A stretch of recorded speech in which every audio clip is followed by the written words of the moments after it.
بلوچستان کے شہر کوئٹہ میں وزیر اعلیٰ بلوچستان میر سرفراز بگٹی کی زیر صدارت کوئٹہ ڈیولپمنٹ پروجیکٹ کی پیش رفت سے متعلق جائزہ اجلاس منعقد ہوا۔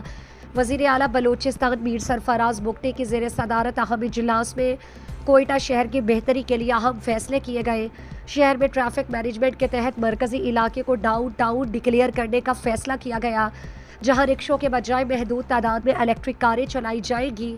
وال چاکنگ ایکٹ کی خلاف ورزی پر سیاسی جماعتوں اور کمپنیوں کو قانونی نوٹس جاری کرنے کا حکم دے دیا، بلا امتیاز کارروائی کی ہدایت کی۔ سیاسی جلسوں اور سرگرمیوں کے بعد پینافلیکس اور تشہیری مواد فوری ہٹانے کی ہدایت کی۔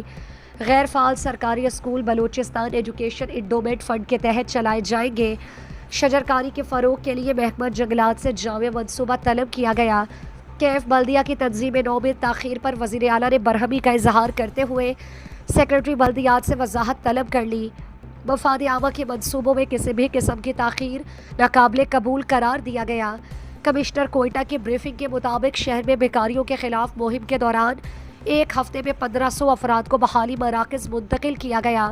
شہر کی شاہراہوں پر گھومنے والے جانوروں کی وجہ سے عوام کو مشکلات کا سامنا کمشنر کوئٹہ کی جانب سے توجہ دلائی گئی۔ وزیر اعلیٰ میر سرفراز بگٹی نے واضح کیا کہ عوامی مسائل کا فوری حل اور شہر کی بہتری حکومت کی اولین ترجیح ہے۔